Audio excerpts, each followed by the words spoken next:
Muchas gracias, doctor Lázaro. Yo lo invito a que se siente, por favor, forme parte de la mesa que va a haber, doctora Bautista, doctor Martínez Said.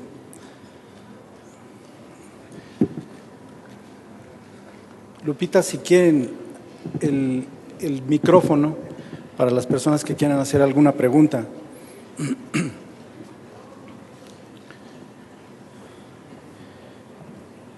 Mientras se van acomodando y mientras deciden si hacemos alguna pregunta o no, me gustaría preguntarle al doctor Martínez Said. Él mostró en sus diapositivas la experiencia del Instituto Nacional de Cancerología, que tienen en algunas regiones menos del 8% de falsos negativos. Si bien no todas las instituciones cuentan con toda la infraestructura, sí, es decir, se hace hematoxilina y eosina en todos lados, inmunohistoquímica no en todos, RT, PCR no sé en dónde, qué tantos. ¿De qué manera es posible llegar a un ideal de menos del 5% de falsos negativos? No sé si tengan el micrófono aquí para que…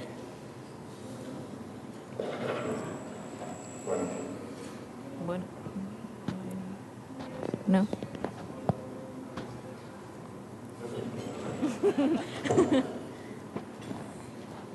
Bueno. Bueno.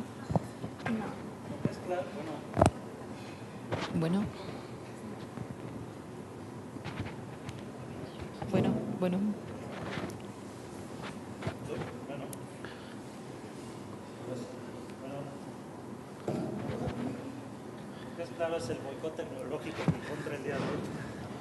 No sé si le puedan dar algún micrófono que… Ya estamos. Aquí está. Bueno.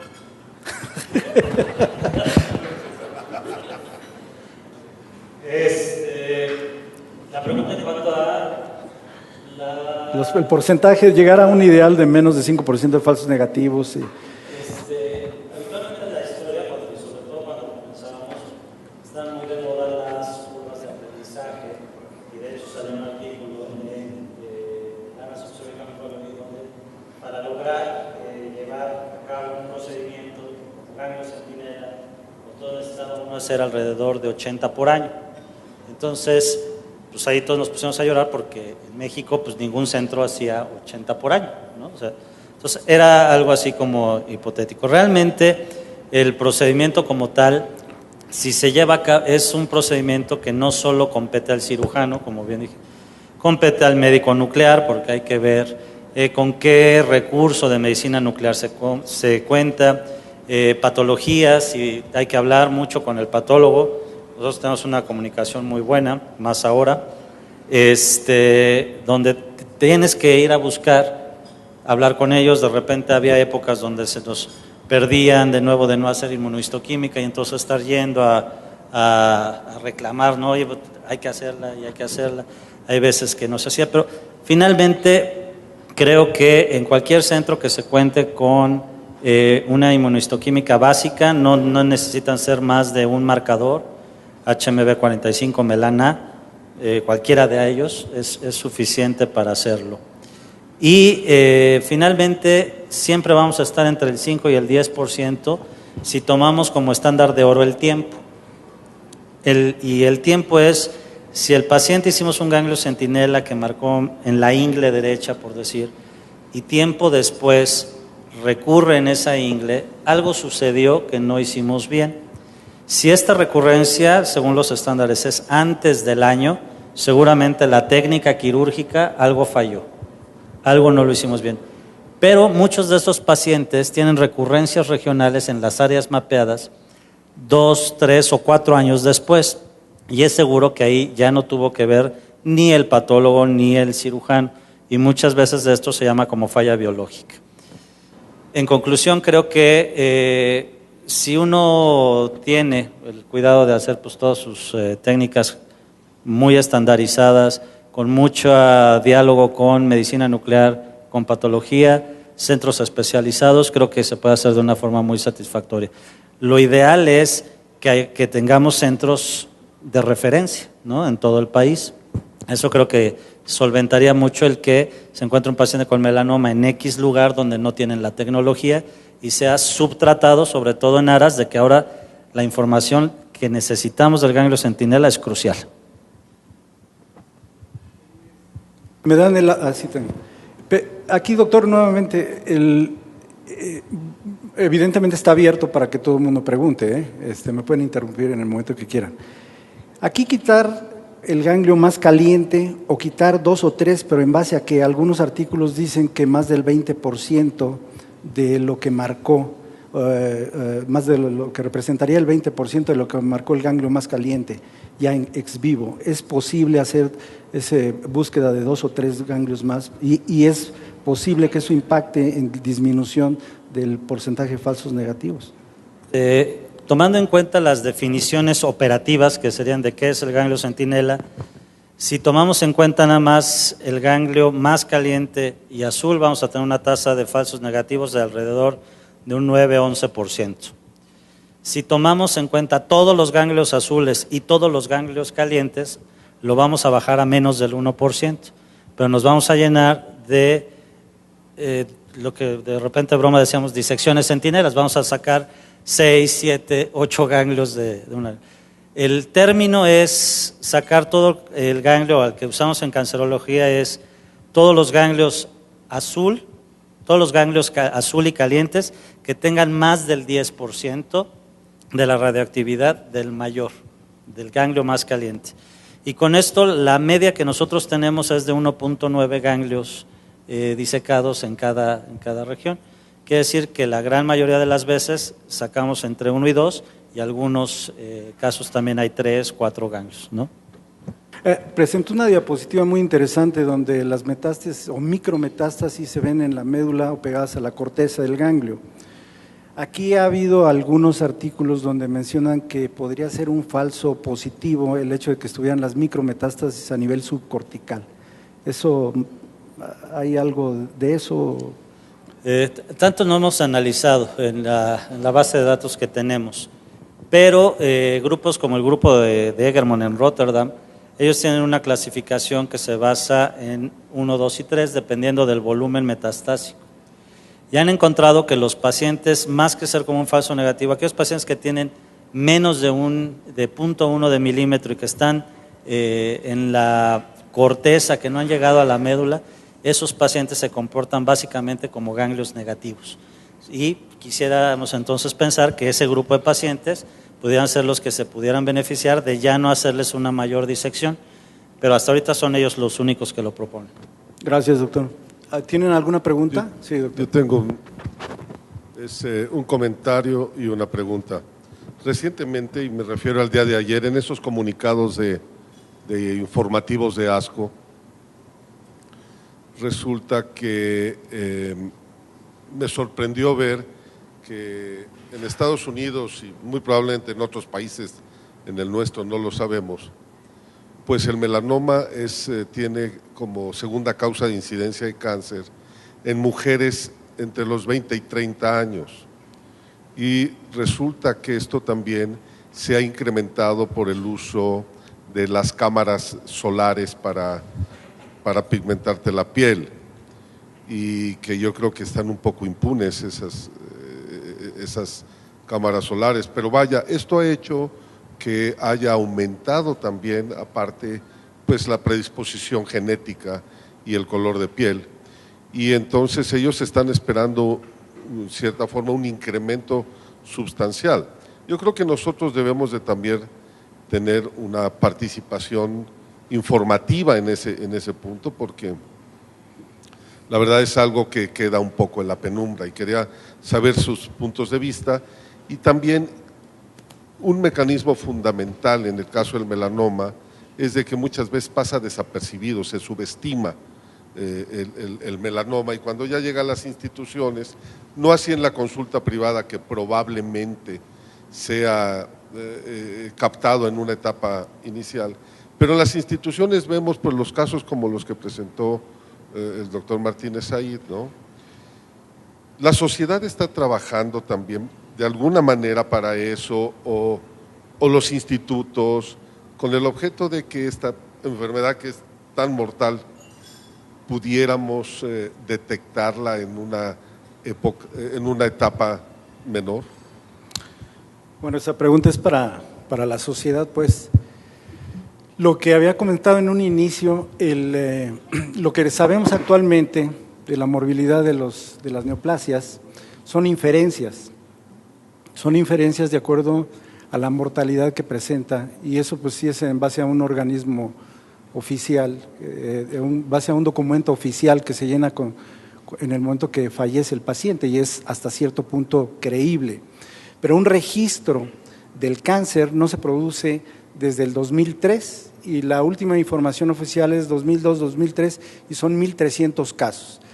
¿Qué está haciendo la Sociedad Mexicana de Oncología para eso? Bueno, es evidente que es un problema, hay problemas hay intentos de hacer un registro desde los 60 y hasta el momento actual se ha fracasado. Y la propuesta que se hace, valga la pena hacer un comercial de eso, es la generación del registro de frecuencia de cáncer en México. Entonces, así creemos que nosotros vamos a conocer la prevalencia, vamos a conocer qué tanto está elevándose las neoplasias, en qué personas, en qué etapa clínica, para que podamos hacer los programas que ustedes mencionan. Sin ese conocimiento es evidente que estamos cortos, no sabemos qué tanto está afectando, en este caso, hablando de neoplasias tan frecuentes como el cánceres de piel y en específico el melanoma. ¿Sí? Yo los invito a que visiten la página, en la página de la Sociedad Mexicana de Oncología, www.esmeo.org.mx. Hay un apartado donde dice RFCM, donde primero lo que tienen que hacer es meterse ahí. Tienen que ustedes tienen que quedar registrados primero con su correo electrónico, con una contraseña que vayan a recordar, lo que quieran, letras, números, lo que ustedes deseen, y de esa manera entran al registro. En el lado izquierdo hay una columna donde dice registro de pacientes, no son más de 20 variables, y de esa manera podemos ir enriqueciendo este registro.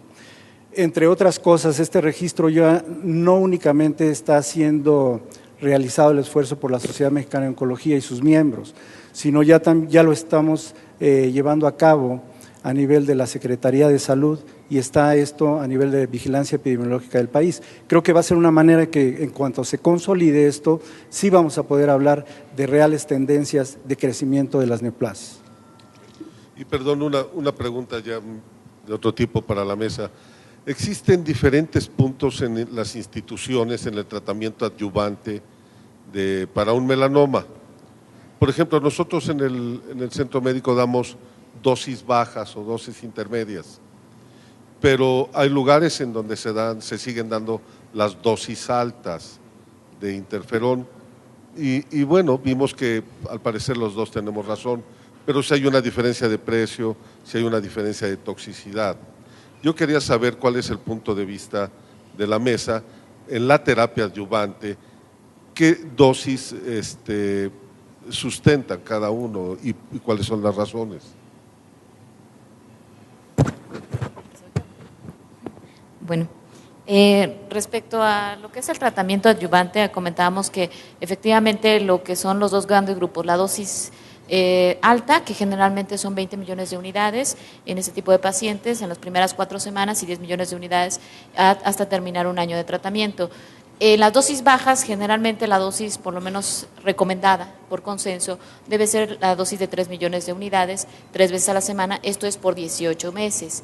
Por lo menos es de los estudios más sólidos respecto a dosis bajas o las recomendadas. En nuestro caso, efectivamente, en centro médico, en su momento hubo una experiencia con tratamiento de dosis altas. La realidad es que hubo mucha toxicidad en este tipo de pacientes. Se decidió en su momento la parte de hacer una experiencia en la parte de lo que es tratamiento con dosis bajas. Lo estamos dando en dosis bajas a 3 millones de unidades, lo estamos dando en 18 meses con los criterios que había comentado. Esto es bajo la modalidad de ver la experiencia que tenemos, la respuesta que podemos observar con este tipo de pacientes y sobre todo algo bien importante que enfatizaba el doctor, la parte del efecto tóxico del tratamiento, porque definitivamente hay una gran diferencia entre ambas dosis y lo que vimos también por los metaanálisis es que no hay una diferencia importante en cuanto a sobrevida global. Doctor Lázaro.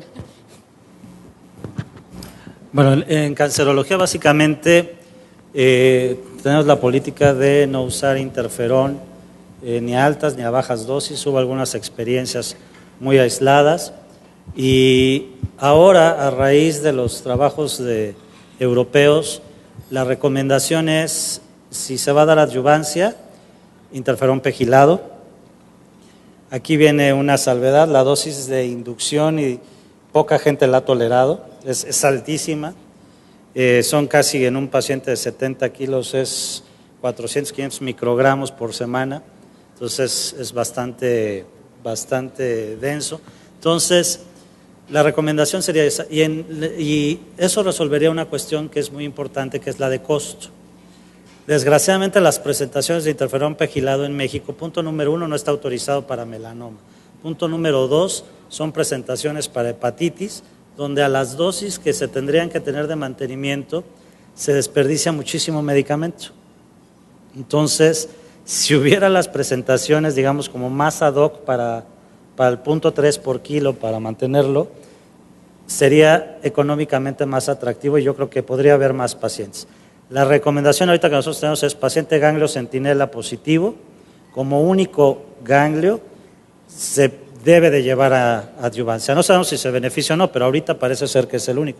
Y sobre todo que nuestras lesiones son predominantemente ulceradas, pues con mayor razón, salvo las consecuencias, ¿no?, de cada de esto. Bueno, nosotros somos una institución pobre, ¿no? Entonces nuestros pacientes básicamente no tienen dinero para adquirir el interferón de manera adyuvante, pero la filosofía de nosotros es de que las dosis intensas de inducción con las dosis como el esquema de Kielwit, publicado hace tiempo, es parte importante del tratamiento. Y históricamente, cuando Raquel Gerson estaba a cargo del servicio y las publicaciones del desarrollo del interferón, pues las dosis crecientes de interferón hasta la tolerancia del paciente podían llevar a mejores respuestas. En un momento dado, los pacientes, de acuerdo al protocolo, si tienen el dinero, les damos interferón intravenoso y les damos el mantenimiento a la dosis que ellos toleren en un momento dado, porque tolerar 10 millones por metro cuadrado 3 veces por semana para completar desde el mes 2 hasta el mes 12, bueno, es difícil de llevar a cabo. Pero nosotros tratamos de tener siempre el esquema que es el estándar, si es que lo puede pagar el paciente, y la verdad es que tenemos pues muy pocos pacientes que lo pueden pagar. Preferimos tener protocolos. Entonces ahora hemos desarrollado esta parte de los protocolos adyuvantes en melanoma con vacunas o algunas otras cosas, que es donde estamos enrolando a nuestros pacientes. ¿Hay alguna otra pregunta? Sí, doctor. ¿El micrófono?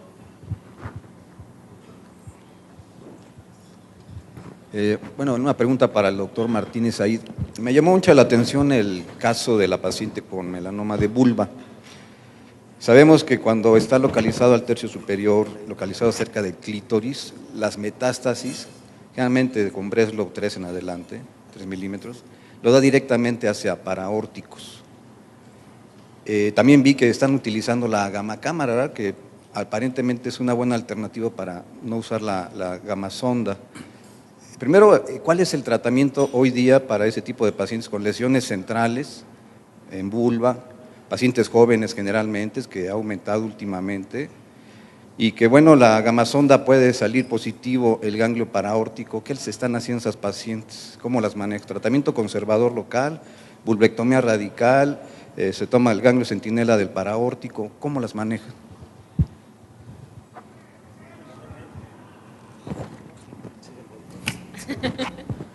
En la lesión del manejo de la lesión primaria es igual que cualquier melanoma, sobre todo si son de estos que están más bien en la piel y no en la unión piel-mucosa, el margen de acuerdo a lo que ya establecimos. No hemos tenido casos en los cuales, y hablo ya de 6 casos de melanoma de vulva que han sido vistos en la clínica de melanoma, en los cuales ni siquiera vayan a los pélvicos, y en eso nos ha ayudado mucho la gamma cámara. Cuando uno ve la imagen, y es una imagen planar, pues ve ganglios en no digamos en el triángulo inguinofemoral, sino 1 centímetro o 2 por arriba del ligamento inguinal, y quedará la duda siempre en una imagen planar si no es más bien que estamos viendo un ganglio pélvico. Con estas imágenes, y también a partir ya de 1 o 2 meses para acá, estamos usando el SPECT-CT, y eso nos da muy bien la ubicación. De los 6 casos, ninguno se ha ido a la pelvis, menos más allá hacia los ganglios intercabo aórticos, paraórticos o otra estación más arriba. Entonces no ha sido necesario manejarlo. De estos pacientes, 2 han tenido ganglios centinelas positivos y se hizo el manejo de la ingle complementario. A la actualidad, y esto lo revisamos hace 1 año, tendrá 1 año entonces de retraso la información, la mitad estaban vivas, la mitad estaban muertas, ¿no? Básicamente. Perdón, aprovechando. Tratamiento estándar en quimioterapia sigue siendo DTIC. Antiguamente se estaba utilizando interferón beta. ¿Qué pasó con el beta? ¿Ya no se usa? ¿Muy caro? ¿En qué quedó el interferón beta? Fue inefectivo. O sea, ya no se usa. Y si vimos la gráfica que reunía toda la historia de la quimioterapia combinada, la bioquimioterapia, la poliquimioterapia y el DTIC solo o la temozolomida sola, como los intervalos cruzan el estimador de la monodroga, pues entonces queda básicamente el DTIC como la combinación preferida para enfermedad metastásica. O la temozolomida si hay dinero, ¿no? Que bueno, eso encarece mucho. Pero bueno, es el que tiene el recurso lo puede usar. ¿Puedo hacer una pregunta? Sí, claro, sí. Respecto al beta, también sucedió que por la casa comercial que producía más el alfa tenía estudios más contundentes, y luego el beta fue producido de manera genérica en Cuba. A nosotros nos llegó también, y la verdad con una calidad que dejaba mucho que desear, y la comercialización, la fabricación del alfa era más fácil, y entonces prefirieron las casas comerciales seguirse por ahí también, y aparte parece ser que sí tenía un poco más de efectividad. Por eso se dejó de usar también hace tiempo. Ahora, yo quería hacerles una pregunta. Ahora, nos presentamos ante una neoplasia que era como lo que antes era páncreas, lo que antes era cáncer de riñón, y que era una neoplasia pues que los oncólogos médicos no queríamos casi verla porque teníamos muy poquitas opciones de tratamiento, excepcionales. Sabemos que en el caso del melanoma, este aspecto inmunológico pues juega un factor importante. Incluso ha habido, y me tocó alguna vez en mi residencia ver, la desaparición espontánea de una melanocitis, ¿no? Cité al paciente una semana después y se le había ido con algo que había tomado por ahí, no sé, una cosa así. Y sabemos que hay un aspecto inmunológico que repercute en la edad, la presentación, el curso clínico. Pero, y por primera vez tenemos 2 medicamentos que pueden tener efecto en la sobrevida, y los 2 salieron al mismo tiempo. Y aquí en México vamos a empezar a tener experiencia, muchos centros, con los estudios compasionales. Pero yo quería ver, esa es una pregunta difícil, pero con el análisis que hay, ¿se puede hacer un pronóstico o se pudiera distinguir si hay una superioridad de alguno de los medicamentos, ya bien en efectividad o en toxicidad? Con la experiencia que hay, ¿se puede intuir alguna diferencia importante? Lo que hay que visualizar es el ipilimumab no necesita para actuar la expresión, como se puede ver del estudio de que tengas el BRAF 600C, ¿no? O sea, eso es independientemente de esto. Número 1. Número 2, su 5% de respuestas completas presupone que ese número de pacientes, teóricamente, tomando en cuenta la historia de la interleucina 2, podrían ser curables. Pero lógicamente la toxicidad del producto requiere realmente un entrenamiento de los muchachos de manera fuerte en cuanto al manejo de las reacciones adversas asociadas a la droga. Ese es uno, ¿no? Del otro lado, con el BEMU, bueno, del lado quedándonos todavía en el ipilimumab, bueno, hay que saber manejar las toxicidades. Como monodroga es más alto que lo que vimos acá. Las toxicidades son 3 y 4 en esferas como puede ser el tracto gastrointestinal, el sistema hepático y también el sistema endocrino. Ahí el sistema endocrino hay algoritmos para manejar cosas, inclusive nada más con datos clínicos, como fatiga no explicada, por ejemplo, que lleva a hacer una resonancia magnética de la pituitaria porque puede empezar a tener datos de necrosis de ahí. Pero bueno, esa es una droga que abre un paradigma porque nunca habíamos tenido una droga que en un momento dado realmente expande o al menos muestra el sistema inmunológico o lo hace competente contra la célula tumoral. Ahí, si uno lee todo lo que hay de esta droga para varias, melanoma u otro, hay respuestas completas, o sea, y respuestas completas que inclusive se asocian a toxicidades fatales en un pequeño grupo de pacientes. Pero bueno, hay respuestas completas que de otra manera nunca se verían. Ahora, con el BEMU, lo que tenemos, bueno, ya tenemos un blanco terapéutico y bueno, lo usamos y la respuesta es muy buena, pero aquí es una droga que vas tomando acá. ¿Qué porcentaje de pacientes son candidatos por la mutación del BRAF? Se estima que, bueno, 40% lo va a tener, ¿no? Que ese sería el blanco de la población que en un momento dado tendríamos que usar primero. Tienes un melanoma metastásico, hazle la mutación y todo. Ahora, no están peleados las dos drogas, pueden usarse en secuencia. Aquí lo que pasa es que, bueno, en el IPI tú usas la droga y después de que si te funcionó muy bien, le puedes dar mantenimiento. Si no te funcionó, bueno, ahí terminó todo y listo. De la parte del BEMU es algo que hay que estar tomando, bueno, para que mantengas la respuesta y todo. Entonces, básicamente hay una droga que te hace crónica la enfermedad, ¿no? Que ya pasa de ser que aumenta tu respuesta y te hace crónica la enfermedad y que no sabemos a la larga si realmente cuánto te puede curar un paciente en un momento dado y que si es que lo va a curar. Porque bueno, las drogas como este tipo no han demostrado una curación así si no la sigues tomando, ¿no? O al menos que tengas mucho tiempo. Y del otro lado hay una droga que podría ofrecerte eso, con una toxicidad diferente. Ahora, el bemurafenib no es poco tóxico. Si 38% de los pacientes tuvieron que modificar la dosis, bueno, uno sabe que si una cirugía la tienes que modificar 20% de la población de lo que le hiciste, a lo mejor no es tan buena como el doctor Martínez ahí lo pregona. Acá también, viendo la dosis, hay que ver la dosis que va a llegar del BEMU que lo pueden utilizar para ver cuál es la dosis que le dé ventaja al paciente sin tanto. Pero son como dos escenarios. Una droga te hace crónica la enfermedad y la otra, aunque pone un poquito más de toxicidad, te puede dar una oportunidad de que probablemente te puedas curar. Habría que esperar que los estudios den más tiempo. Con BEMU es 6 meses nada más. Y con el otro, bueno, ya hay cosas hasta 3 años, ¿no? Entonces, esa sería más o menos la filosofía.